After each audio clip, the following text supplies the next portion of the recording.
ब्रिटिशांची सत्ता असताना फुल्यांवर मारेकरी घातले होते, पण ती सत्ता ब्रिटिशांची असल्यामुळे त्यांचे दाभोळकर झाले नाहीत. मी तुम्हाला तुम्ही एक ब्राह्मण म्हणून सांगतो तुम्हाला, ब्राह्मण जेव्हा आंबेडकरवादी, पॅन्थर्स आणि दलित किंवा बहुजनांच्या सभेत येऊन काय बोलतो यावर त्या ब्राह्मणावर विश्वास ठेवू नका. तो 1000 ब्राह्मणांच्या समोर काय बोलतो यावर विश्वास ठेवा. तिथे दादर मध्ये महाराष्ट्राला मुंबई मिळाल्यावर पहिले डॉक्टर बाबासाहेबांचं स्मारक व्हायला पाहिजे, निदान राजर्षी शाहू महाराजांचं व्हायला पाहिजे, छत्रपती शिवाजी महाराजांचं व्हायला पाहिजे. सावरकरांचं कुठून आलं स्मारक? बुलडोज केलं पाहिजे त्या पहिल्यांदा. संविधानाच्या विरोधात गेलं की तुमचे वडील पण तुमच्याकडनं काढून घेता येतात, हे तुमच्या लक्षात आज आलं असेल. मनुस्मृती की संविधान हा प्रश्न माझ्या माहितीप्रमाणे डॉक्टर बाबासाहेब आंबेडकरांनी असतानाच संपवलेला होता. पहिले त्यांनी मनुस्मृती जाळून टाकली आणि नंतर संविधान भारतीय जनतेला म्हणजे आपण आपल्यालाच अर्पण केलंस. या 2 घटना भारताच्या इतिहासामधल्या सर्वात महत्वाच्या घटना आहेत. आपण एका मध्ययुगीन आणि अत्यंत बर्बर म्हणजे ज्याला बार्बॅरिक असं म्हणू शकता इंग्रजीत, त्या प्रकारच्या आयुष्यातून संविधानामुळे एका सिव्हिलाइज म्हणजे नागरी संस्कृतीमध्ये आणि नागरी विश्वामध्ये प्रवेश केला. संविधानामुळे आपल्याला जे अनेक अधिकार मिळाले, मला असं मी आत्ता तुषारजींशी एक असंच आपलं बोलत होतो, बाजूला बसल्यामुळे आम्ही बोलत होतो, तर मी म्हटलं संविधान जसं आहे तशा प्रकारचं स्वातंत्र्य खरं तर आजपर्यंत आपल्याला मिळालेलं नाहीये. म्हणजे आज आपण ज्यांच्या बलिदानामुळे एकत्र इथे जमलेलो आहोत, ते पॅन्थर भागवत जाधव, त्यांच्या स्मृतीला मी वंदन करतो. तर त्यांचा मृत्यू आणि तेव्हाची जी घटना आहे सगळी, आणि पोलिसांनी ज्या अमानुष पद्धतीने तेव्हाच्या कार्यकर्त्यांना, नंतर ते दिग्गज म्हणून प्रसिद्ध झाले, त्यात जबी पवार सर असतील, नामदेव ढसा असं, यातले बहुतेकांचा इंटरव्ह्यू घेण्याचा मला भाग्य लाभलेलं आहे सुदैवाने. बहुतेकांचे मी घेतलेले आहेत, म्हणजे शाहीर विठ्ठल उमपांचा पण घेतलेला आहे. त्यामुळे मुद्दा असा आहे की या सगळ्यांनी नंतर त्यांचं दिग्गज म्हणून नाव झालं, तरी सुद्धा त्यावेळेला पोलिसांनी निळं होईपर्यंत त्यांना मारलं होतं. ही गोष्टच हे दर्शवते की आपण संविधान पूर्णपणे अंमलात आणायला तेव्हाही यशस्वी ठरलोच नव्हतो. तेव्हा ज्या पायवाटा होत्या त्याचे आता महामार्ग झाले, एवढंच. मनुस्मृती या देशातल्या उच्चवर्णीयांच्या मनातून कधीही पुसली गेली नाही. ताकद आपल्याकडे कमी आहे तोपर्यंत ते चुप्प बसले होते, एवढंच. म्हणजे मला माहिती आहे की पॅन्थरचा मोर्चा असो किंवा शिवसेनेचा मोर्चा असो, पार्ल्यातून जायला लागला किंवा वरळीतून जायला लागला की या मनुवाद्यांनी खिडक्या बंद करून मोरीत लपायचे, ते आता उघडपणे नथुरामजी गोडसे यांच्या पुण्यतिथी जयंत्या करायला मोकळे झालेले आहेत. आणि नथुरामजी गोडसे असंच म्हणतात त्यांना. म्हणजे मी तुम्हाला गंमत सांगतो, म्हणजे ज्या लेवलला हे सगळं आलेलं आहे ते अचानक 75व्या वर्षी भारतीय स्वातंत्र्याच्या आपण अचानक गुलामीत खितपत पडलो अशातला भाग नाहीये. म्हणजे आपण गुलामीत खितपत पडतोय हे सत्य आहे. म्हणजे आज जे सभापतींनी केलं ते सर्वोच्च न्यायालयाचा अपमान तर केलाच, पण संविधान बाह्य कृती केली. आणि यावर टिप्पणी करायला आता काहीही हरकत नाही, कारण समोरचा माणूस जर बुद्धिबळ खेळून न खेळणार असेल, तुमच्याबरोबर समोर बसून तो सरळ तुम्हाला गुद्दे लगावणार असेल, तर तुम्ही त्याच्याशी बुद्धिबळ कसं खेळू शकता? तुम्ही नाही खेळू शकत त्याच्यावर. तुम्ही ज्या नियमाने खेळणार होता. म्हणजे माझं एकच म्हणणं आहे की जेव्हा या संविधानाची निर्मिती झाली तेव्हा सुरुवातीच्या पिढ्या आदर खूप संविधानावर होता. नेहरूंच्या काळामध्ये संविधानाचा सर्वात जास्त आदर केला गेला. पण उत्तरोत्तर जशा स्मृती फिकट होत गेल्या आणि नव्या पिढ्या आल्या त्यांना ते शोषण, ते दमन माहीत नव्हतं. म्हणजे इथे असलेले माझे अनेक पॅन्थर मित्र आहेत, भीमसैनिक आहेत, आंबेडकरवादी मित्र आहेत आणि समाजामध्ये त्यांना या सगळ्या गोष्टी माहीत होत्याचं कारण त्यांना ते भोगायला लागत होतं. म्हणजे सगळं झाल्यावर सुद्धा आज मुसलमान समाजाला संपूर्ण हे भोगावं लागतंय. पण हे आज अचानक भोगायला लागतंय अशातला मी अजिबात म्हणणार नाही. कारण मी माझ्या लहान वयापासून मी वेगवेगळ्या गावात जेव्हा जात राहिलो तेव्हा माझं असं दिसलं की हे दुय्यम नागरिकत्व जे आहे ना ते मनामध्ये होतं, समाजामध्ये होतं. CA-NRC काय अचानक डोक्यातनं आलेली कल्पना नाहीये, ती लोकांच्या मनात होती. पण काहीतरी लाज, स्वातंत्र्याच्या थोड्याशा स्मृती, गांधी, नेहरू, आंबेडकरांबद्दलचा थोडासा आदर असलेल्या पिढ्या जोपर्यंत होत्या सत्तेमध्ये आणि मुख्य म्हणजे साध्य साधन सुचितेची भीती होती एक, तोपर्यंत ते दबून राहिलं. हे हिंस्र श्वापद आपल्या मनातनं निघालेलंच नव्हतं कधी.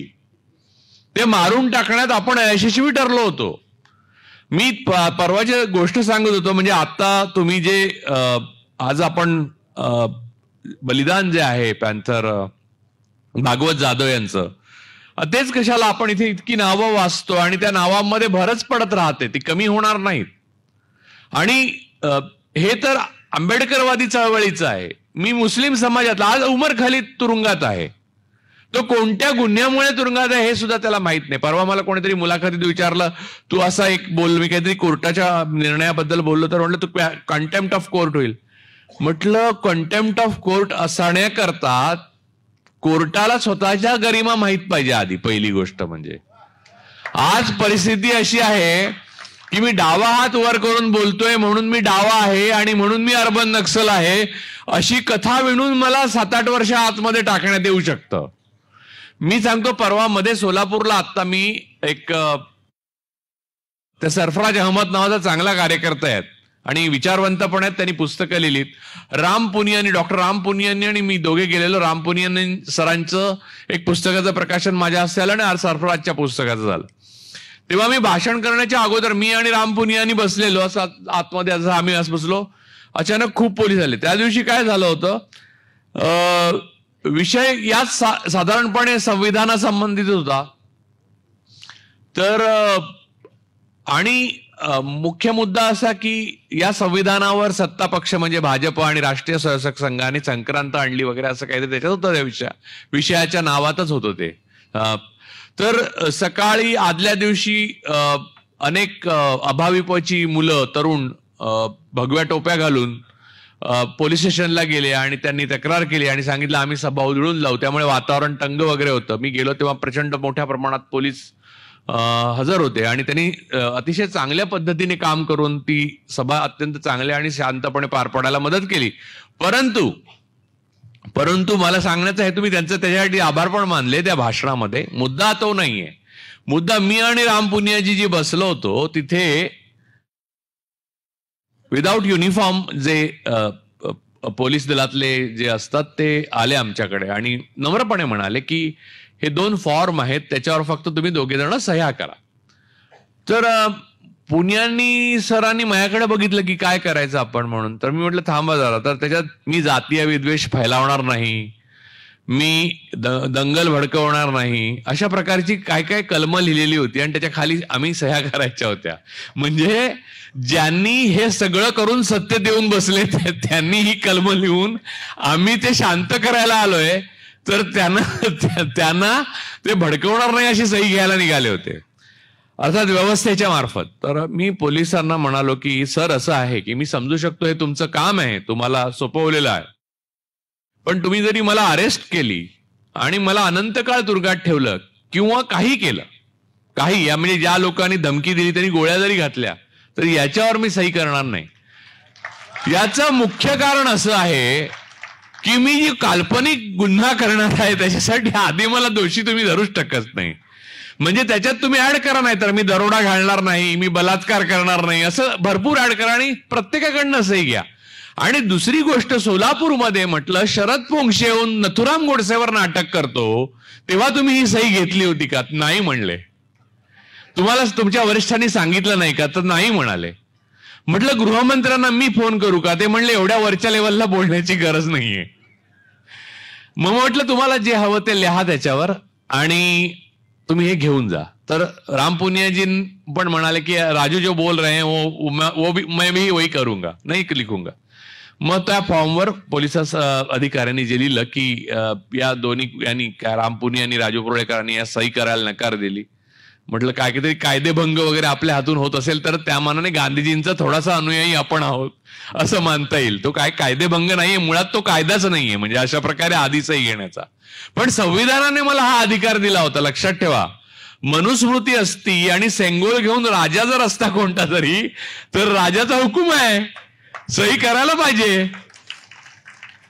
आणि ब्रह्मवृंदाने ठरवलेल्या या कागदावर जर तुम्ही सही केली नाही तर तुम्ही मृत्यूदंडास पात्र आहात असं मनुस्मृतीने जाहीर केलं असतं तर मला पर्याय पण नव्हता. मला माझं प्रोटेक्शन काहीच नव्हतं. माझे हक्क, माझ्या जाणीवा, माझं कर्तव्य मला माहीत असणं आणि त्यामधून मला या समाजामध्ये काही चांगलं करता येण्याची क्षमता माझ्यामधली वापरता येणं, ही गोष्ट मी संविधानामुळे प्राप्त करू शकतो. आणि ती प्राप्त केलेली गोष्ट जी आहे त्याला हे संविधान मला संरक्षण देतं. मला माहिती आहे की संविधान, बाबासाहेब स्वतःच म्हणाले होते आणि ते अचूक म्हणाले होते, हे आता कळतं की संविधान कितीही चांगलं असलं तरी राबवणारी माणसं जर वाईट असतील तर ते वाईट संविधान राबवणाऱ्या चांगल्या माणसांपेक्षा चांगलं संविधान वाईटपणे राबवतील. आणि ते आपल्या देशात आज खरं झालं. मुद्दा असा आहे की आता कोणतीही गोष्ट, म्हणजे इन्क्लुडिंग सरकार सुद्धा संविधानिक नाहीये. आणि तुम्ही विचार करता की मनुस्मृती की संविधान म्हणून. खरं तर या देशामध्ये राष्ट्रपित्याला ज्याने गोळ्या घालून मारल्या त्या माणसाचा खून करण्यापलीकडे या जगामध्ये काहीही कर्तृत्व नाही. एका निशस्त्र आणि अतिशय वृद्ध आणि ज्याने पोलीस संरक्षण घेतलेलं नाही असा असाधारण अलौकिक जागतिक दर्जाचा नेता आहे, त्याला गोळ्या घालण्यापलीकडे काहीही कर्तृत्व नाही. त्याच्या मिरवणुका, त्याच्या कलशाच्या मिरवणुका काढल्या जातात. आणि धर्म आणि जातीवाद हा वेगळा नाही. जेव्हा हिंदुत्व असं म्हटलं जातं तेव्हा ते जातीसहित येतं. हिंदुत्व हे जातीविरहित असू शकत नाही. दुर्दैवाने आज ब्राह्मणवादाची संपूर्ण पालखी बहुजन वाहत आहेत. आज सभापतींनी निकाल देताना 10 मिनिटं विचार केला असता की 10 पिढ्या मागे काय चित्र होतं, पेशव्यांच्या काळात काय चित्र होतं, तर त्यांना 10 वेळा विचार करावा लागला असता की आपण हे किती दबाव, एकीकडे गाजर आणि एकीकडे काठी, याच्यामध्ये आपण एक वेळ काठी निवडू पण परत 10 पिढ्या मागे नको जाऊया. पण त्यांनी तो विचार केला नाही. बहुजनांना समजवण्यामध्ये भारतीय विचारवंत अपयशी ठरले संविधान समजवण्यात. मला असं वाटतं की आंबेडकरी चळवळीची पण ही शोकांतिका आहे की संविधानाने दिलेली ताकद एकजुटीने आपण वापरली पाहिजे आणि मनुस्मृती मोडून काढली पाहिजे लोकांच्या मनातनं. वेळ सामद. आता तुम्ही एक लक्षात घ्या, आज आपण चर्चेवर आलो परत. आज आपण सत्तेतूनही नाही, म्हणजे कोणी आपल्यासारखे सत्तेतही नाहीत. मुद्दा असा की याहून चांगली स्थिती असताना आपण काय करत होतो, आपण साध्य साधन सुचितेने कसं काय संविधान राबवता येईल हे बघत होतो. खरं तर साध्य साधन सुचिता नसणं म्हणजे मनुस्मृती. आणि साध्य साधन सुचिता नसल्यामुळे मी एक नेहरूवरचा लेख लिहिलेला आहे, तुम्ही वाचू शकता तो माझ्या ब्लॉगवर. तर त्याच्यामध्ये नेहरू आणि पटेलांमधले पत्रव्यवहार आहेत. सरदार पटेलांचं असं मत होतं की RSS वरची बंदी उठवू नये, कधीच उठवू नये. तर नेहरूंनी त्यांना असं लिहिलं की आपण लोकशाही मार्गाने जायचं ठरवलेलं आहे आणि आपण जे संविधान स्वीकारलेलं आहे ते पाहता आपल्याला कितीही न पटणाऱ्या अशा मताच्या लोकांवरही आपण कायमची बंदी घालू शकत नाही. त्यामुळे मला त्या दिवशी पुण्यामध्ये एका कॉन्क्लेव्ह मध्ये असं विचारण्यात आलं की what is your definition of democracy. तर मी म्हटलं नेहरूच फॉल्ट, नेहरूंची चुकी आहे. कारण त्यांनी आपल्या विरोधी विचाराच्या लोकांना सुद्धा साध्य साधन सुचिता पाळून मोकळीक देण्याचं मान्य केलं. ही एक गोष्ट. म्हणजे साध्य साधन सुचिता पाळणं हे किती गंभीर अपराध ठरला. म्हणजे संविधान आणण्यासाठी आपण असं मान्य केलं. अलाहाबाद हायकोर्टाच्या बाहेर, मला वाटतं अलाहाबाद हायकोर्टाच्या बाहेर मनूचा पुतळा आहे. राजस्थानमध्ये कोर्टाच्या बाहेर मनूचा पुतळा आहे. महाराष्ट्रामध्ये शाहू फुले शिवाजी महाराज डॉक्टर बाबासाहेब आंबेडकरांचं आपण नाव सांगतो. 75 वर्षामध्ये स्मारक फक्त सावरकरांचं आहे. म्हणजे तुम्ही लक्षात घ्या की आज अचानक असं झालेलं नाहीये. हे सगळं याच्या काही चोरवाटा पायवाटा तयार होत होत्या. आपण त्याच्याकडे दुर्लक्ष केलं. आपण स्वातंत्र्य गृहीत धरलं. आपण संविधान गृहीत धरलं. आपण असं मानलं की संविधानात जे लिहिलेलं आहे ना त्याच्या पलीकडे कोणी वागूच शकत नाही. तुम्हाला दाखवून दिलं की कसलं काय तुम्ही संविधानात काय लिहिलेलं असेल मी सेंगोल घेऊन उभा राहू शकतो हे दाखवलं. इथे यज्ञ केले जातात. नवीन पार्लमेंटच्या बिल्डिंगसाठी बहुसंख्याक धर्मीयांची पूजा केली जाते आणि तेव्हा अल्पसंख्याकांनी काय करायचं. आणि दुसरी गोष्ट, हिंदुत्व असं किंवा हिंदू धर्म असं जेव्हा तुम्ही म्हणता तेव्हा तो जातीशिवाय धरूच शकत नाही. हिंदू असा धर्म नाहीये. धर्म ब्राह्मण धर्म आहे. तो यजुर्वेदामध्ये म्हटलेला आहे. हिंदू असा कोणताही धर्म नाही. बाकी फक्त जाती आहेत. जर दुसऱ्या धर्मातला माणूस हिंदू करायचा ठरवला तर कोणत्या जातीत घेणारा प्रश्न होतो. आणि आजही मॅट्रिमोनियलच्या तुम्ही जाहिराती बघितल्या तर जातींचा उल्लेख पहिले असतो. हिंदू एवढंच लिहून कोणी किंवा हिंदुत्ववादी मुलगी वर वधू पाहिजे हिंदुत्ववादी असं लिहिलेली एक मॅट्रिमोनियलची ऍडव्हर्टाइजमेंट दाखवा. मी हिंदुत्ववाद राजकीय मान्य करायला तयार आहे. एक मॅट्रिमोनियल ऍडव्हर्टाइजमेंट दाखवा की वर किंवा वधू हिंदुत्ववादी विचारांची आहे तर वर किंवा वधू आम्हाला हिंदुत्ववादी पाहिजे अशी कोणी ऍडव्हर्टाइजमेंट देत नाही. बरं, ही समरसता आहे, समता नाही. या जात म्हणजे कसं आहे की आदिवासी सुद्धा आमचे आहेत. आमचे आहेत म्हणजे काय, तुम्ही समरस व्हा. या प्रकारे म्हणजे आता वैभव छाया हा इतका जागरूक आहे. मी मगाशी तुषार गांधीजीनं मगाशी तुझं कौतुक करून सांगितलं की वैभव छायासारखा प्रतिभावान माणूस या समाजात त्याचा वापरच केला जात नाही. त्याचं कारण काय आहे? त्याचं कारण मनुस्मृती आहे. ती मनात आहे की नाही? तुला मान्य आहे का नाही? हा, मग मला माहिती आहे, मला त्याच्या वेदना हे माहिती आहेत, त्याचं गुणवत्ता माहिती आहे. त्याच्या गुणवत्तेची प्रत अनेक संपादक असलेल्या लोकांपेक्षा कितीतरी पट जास्त आहे. आज तो कित्येक वाहिन्यांचा किंवा वृत्तपत्रांचा संपादक असू शकला असता, पण तो वैभव छाया आहे म्हणून तो नाहीये. तो ब्लॅकलिस्टेड पण आहे असं मला मागून सांगतोय. तर आता हे ब्लॅकलिस्टेड कुठून येतं? म्हणजे संविधानात असं ब्लॅकलिस्टेडची काही तरतूद नाहीये, ही मनात नाही येते. म्हणजे संपादक वगैरे एका वरिष्ठ जातीचे असले पाहिजेत, ब्राह्मण जातीचे असले पाहिजेत, सगळे विचार लिहिणारे वेचणारे वगैरे असले पाहिजे. याला तडा नंतर गेला, नंतर आंदोलनं झाली, अनियतकालिका आली, पॅन्थरने सगळ्यात मोठा त्याच्यावर त्या काचेवर दगड मारला. पण त्याच्या अगोदर कसं होतं की मराठे राज्य करतील बहुजन आणि संपादक सगळे वगैरे ब्राह्मण होतील. म्हणजे तेच परत गुरु हा ब्राह्मण असेल आणि क्षत्रिय राज्य करेल आणि बाकीच्यांचं शोषण होईल. या परंपरेतच आपण वाढलो. त्यामुळे प्रॉब्लेम काय झाला, जेव्हा वेळ आली आता मनुस्मृतीची पुनर्स्थापना करण्याची, तेव्हा बहुजनांमधले ओबीसी आणि मराठे सुद्धा ब्राह्मणवादाच्या पालखीचे भोई झालेत. त्यांना तो हिंदुत्ववाद वाटतो. त्यांना माहित नाहीये एकदा तो मनुस्मृती स्थापन झाली की कान नसलेला चहाचा कप आणि अल्युमिनियमची थाळी आणि गावकुसा बाहेर हीच त्यांची जागा आहे. त्यांनाही यातनं वाचता येणार नाही. ही आग लागलेली आहे ना मनुस्मृतीची कीड, ती अशी नाही जाणार, ती सगळ्यांमधनं जाणार आहे. शोषकाला नेहमी आपली ताकद वाढवण्याकरता शोषित जो आहे त्याला पहिले बरोबर घ्यावं लागतं, त्याला भूल द्यावी लागते. यांनी सांगितलं ना ऍडव्हर्टाइजमेंट येतात, तशा ऍडव्हर्टाइजमेंट द्याव्या लागतात. आणि मग तो शोषित हुरळून गेला की आपण जवळपास झालोच आहोत. आता आपण नारायण नागबळी पण करू शकतो, आपण सत्यनारायणाच्या पूजा पण करू शकतो. अरे आम्ही मगाशी बोलत होतो की 26 जानेवारीला सत्यनारायणाच्या पूजा सुरू केल्या होत्या आपण. त्यामुळे आजही आपण कोणत्या काळात मनुस्मृती बरोबर नव्हतो हे मला तेवढं सांगा.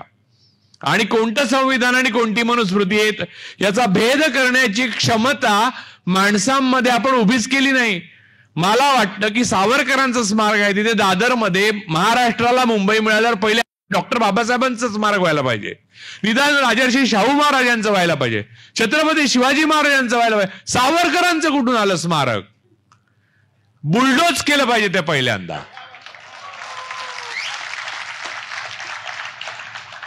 हा विचार अहिंसक आहे.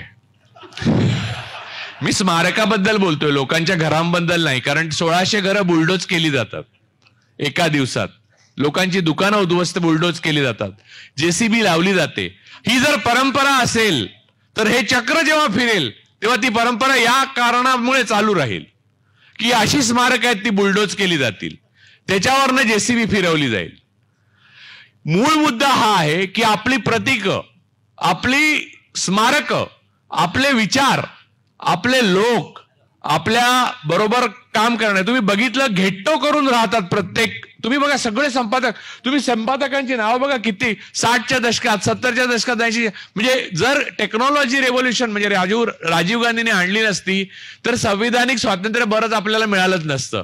म्हणजे जेव्हा मी माझाच ब्लॉग प्रसिद्ध करू लागलो तेव्हा तळवलकरांचं महत्वच संपलं. ज्या दिवशीपासून मी नेटवर इकॉनॉमिस्ट वाचायला लागलो त्या दिवशीपासून तळवलकर अग्रलेखात इकॉनॉमिस्ट मध्ये काय लिहिलंय वगैरे हे सगळं संपलं. आर्थर कोसलर मी घरातच वाचायला शिकलो. त्यामुळे या गोष्टी ज्या आहेत अद्भुत अशा आहेत. त्या हेच तर होतं मनुस्मृतीच्या काळात की ब्राह्मणांनाच वेद माहिती होते आणि धर्मग्रंथांबद्दल बहुजनांना पराकोटीचा आदर का? कारण त्यांना वाचायचा अधिकारच नव्हता. त्यामुळे आतमध्ये काय लिहिलं हे माहित नसल्यामुळे आदर. बरं, गंमत अशी की संविधान हे सुद्धा एक धर्मग्रंथ बनवला, ते आतमध्ये काय लिहिलंय ते वाचलं नाही नंतर. त्यामुळे आपली जी परंपरागत सवय आहे मूळ न वाचताच त्याच्यावर विश्वास ठेवणं, आणि हे काहीतरी पुण्यप्रत पुस्तक आहे. म्हणजे जर काय संविधानासंबंधी पूजा वगैरे निर्माण केल्या असत्या ब्राह्मणांनी तर आतापर्यंत सुरू पण झाल्या असत्या. तुमच्या कुंडलीमध्ये असंविधान योग दिसतोय त्यामुळे जेलमध्ये जाल, तर ही शांती केली तर तुम्हाला पुन्हा संविधान योग प्राप्त होऊन तुम्ही त्यातून मुक्त व्हाल. अशी एक काहीतरी पुंगी सोडली तर मला खात्री आहे की कुठच्या तरी नदीच्या काठावर तुफान फायदा होऊ लागेल, नवीन कुठची तरी पूजा निघून. आणि हुशार असल्यामुळे मी हे उत्तम प्रकारे करू शकतो. मी त्या विचारांचा नाही, हे तुम्ही चांगलं म्हणजे माझं अभिनंदन करत जाताना. या प्रकारे आपल्यामधला जो मनुस्मृतीचा दंश आहे तो आपण चेचून काढू शकलेलो नाही. मी तुम्हाला सांगतो, मी एक ब्राह्मण म्हणून सांगतो तुम्हाला.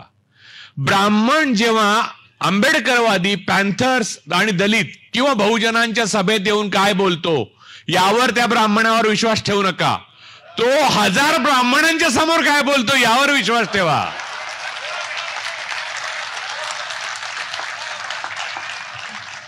ब्राह्मणांची सत्ता नसते तेव्हा ब्राह्मण वागतो तो खरा ब्राह्मण नव्हे. ब्राह्मणांची सत्ता असते तेव्हा वागतो तो खरा ब्राह्मण. तो आज तुम्हाला दिसतोय. ब्राह्मणवादाचा उगम आणि संपूर्ण जीवन या मनुस्मृतीमध्ये आहे. RSS, BJP आणि आत्ताच्या सत्तेचा संपूर्ण पोपट जो आहे राक्षसाचा तो मनुस्मृतीमध्ये आहे आणि ब्राह्मणवादामध्ये आहे. शंकराचार्य चिडलेले आहेत आत्ता राम मंदिरावर. त्याची कारणं तुम्ही नीट समजून घेतली पाहिजेत. गंमत आहे ती आपापसातली लढाई आहे म्हणून मला त्याच्यात पडायचं नाही आणि मला त्याच्यात खोलून सांगायचं नाही, कारण भस्मासुराने स्वतःच्या डोक्यावर हात ठेवू दे या मताचा मी आहे. पण शंकराचार्यांची चीड कुठच्या वेगळ्या गोष्टीतनं आली हे लक्षात घ्या तुम्ही. त्यांची चीड ही राम आणि लक्ष्मण आणि सीता आणि कशाबद्दलही नाहीये. त्यांची चीड आपल्या शोषणाच्या अबाधित अधिकारावर आक्रमण करणारी कोणतीही व्यक्ती, संस्था किंवा पुस्तक याच्या विरोधात आहे. आणि हाच स्वभाव ब्राह्मणवादाचा आहे. त्यामुळे मी इथे बोलतोय ते मी आटपतो घेतो, कारण तुषारजींना बोलायचंय, अध्यक्ष बोलायचे आणि मी गेलो तर तुम्ही म्हणणार की हा आपलं बोलून पटकन निघून गेला. पण माफ करा, मला आज या संविधानानेच माझ्यावर वेळ आणलेली आहे की जावं लागतंय. तर मूळ मुद्दा लक्षात घ्या की ब्राह्मण जेव्हा सत्ता नसते, ब्राह्मणवादाची सत्ता नसते, पेशवे सत्तेत नसतं. मी सांगतो की महात्मा ज्योतिराव फुले, डॉक्टर बाबासाहेब आंबेडकर, राजर्षी शाहू महाराज हे सगळे काम चांगलं का करू शकले? कारण सत्ता ब्रिटिशांची होती. हे अमान्य करून चालणार नाही. मी सांगतो ब्रिटिशांची सत्ता असताना फुल्यांवर मारेकरी घातले होते, पण ती सत्ता ब्रिटिशांची असल्यामुळे त्यांचे दाभोळकर झाले नाहीत. त्यामुळे हा इंडियन पिनल कोड होता. आणि मूळ मुद्दा असा आहे की कोरोना आला तेव्हा आपल्याला कळलं की रँडचा जो खून झाला होता, ज्याला वध म्हणतात ब्राह्मण, तो खून हा चुकीचा होता. बिचारा रँड काय करत होता, तर त्याने प्लेगची जेव्हा साथ आली तेव्हा उंदरांमुळे प्लेग पसरतो. तर पुण्यातल्या ब्राह्मणांच्या घरामध्ये देवाऱ्यामध्ये गुळखोबरं ठेवलेलं असतं, तिथे गुंदीर फिरतात म्हणून देवघरात शिरले सोजीर, आणि ते तिथे पूर्णपणे डिसइन्फेक्टंट लावत होते. तर हा आमचा धर्म पाठवतो म्हणून त्याला मारण्यात आला, आणि ज्यांनी त्याला मारला त्याला आपण क्रांतिकारक म्हणतो. हे किती भयानक आहे. खरं रँडचा पुण्यात पुतळा उभारला पाहिजे, कारण तेच कायदे शेवटी आपण वापरले आणि कोरोनामध्ये स्वतःचा बचाव करून घेतला.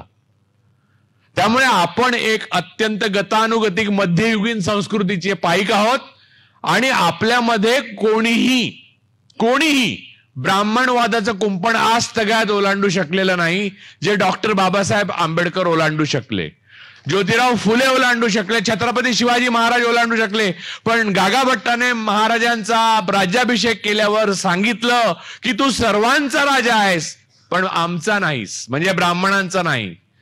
तेच वेदोक्त पुराणोक्त प्रकरणात शाहू महाराजांना पुराणोक्त राजाराम शास्त्री भागवतांनी शोधून काढलं तेच की तू, आणि त्याच्यावर टिळकाने लिहिलेलं आहे तुम्ही शूद्र आहात म्हणून. त्यामुळे आज जे मराठे समजतात की आता उपमुख्यमंत्रीपद नंतर मुख्यमंत्रीपद आणि त्याच्यानंतर पंतप्रधान पद, त्यांना लक्षात घेतलं पाहिजे की थिओक्रसीच्या जोरावर जे शासन संस्था उभी राहते त्याच्यामध्ये तुम्हाला गावकुसा बाहेर जाण्याची पुढची पायरी आहे. उपमुख्यमंत्रीपद तर दूरच, तुमचा कामापुरता मामा आहे, इथे कामापुरता काका होता.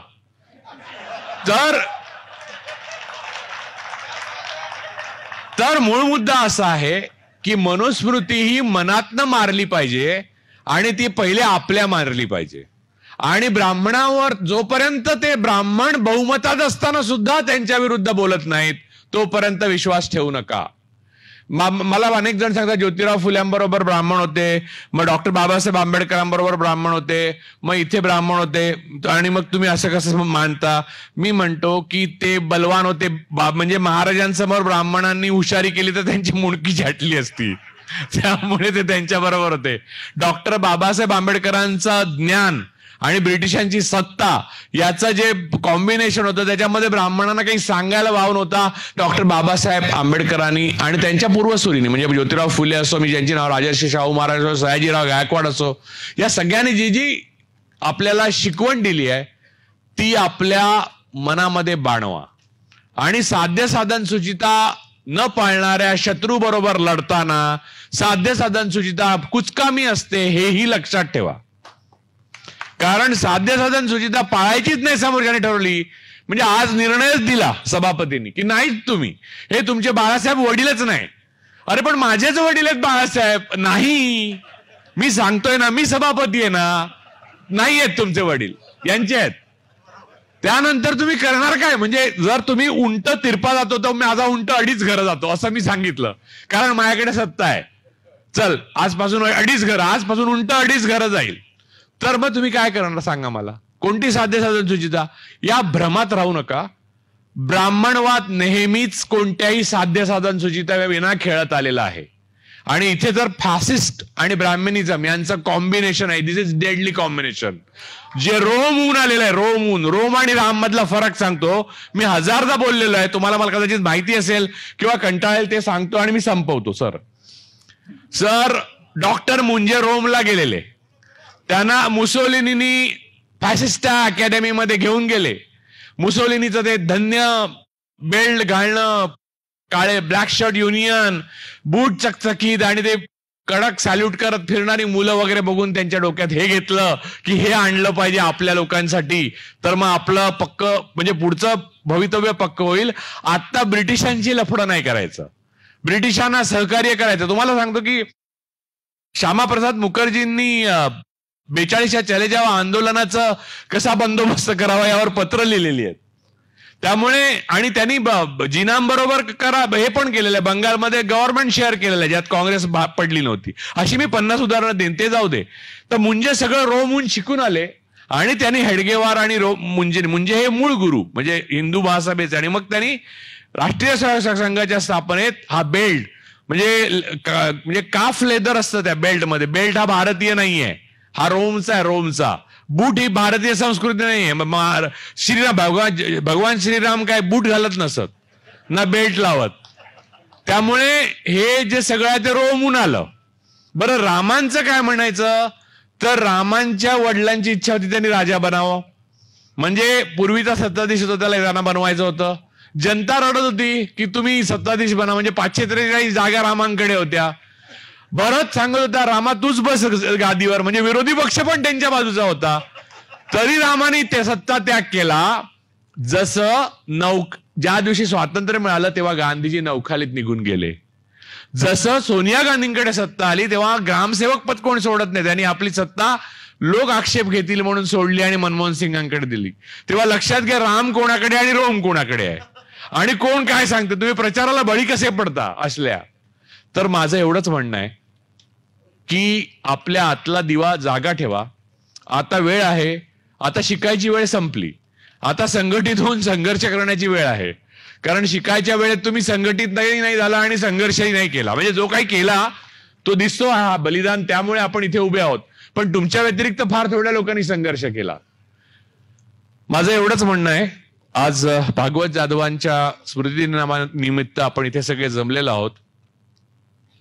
मला माहित नाही अजून किती बळी जातील या मनुवाद्यांच्या राज्यामध्ये आणि अजून किती लोकांना शहीद व्हावं लागेल. खूप रक्त जाईल. आपल्याला सगळ्यांना बलिदान करायला लागेल. आपण अहिंसा सोडणार नाही. पण आपण साध्य साधन सुचितेच्या बाबतीत, बुद्धिमत्तेच्या बाबतीत आपलेही उंट 2.5 घरं चालवायला कचरणार नाही एवढी शपथ घ्या. आणि मी आपला निरोप घेतो. धन्यवाद. जय भीम, जय हिंद.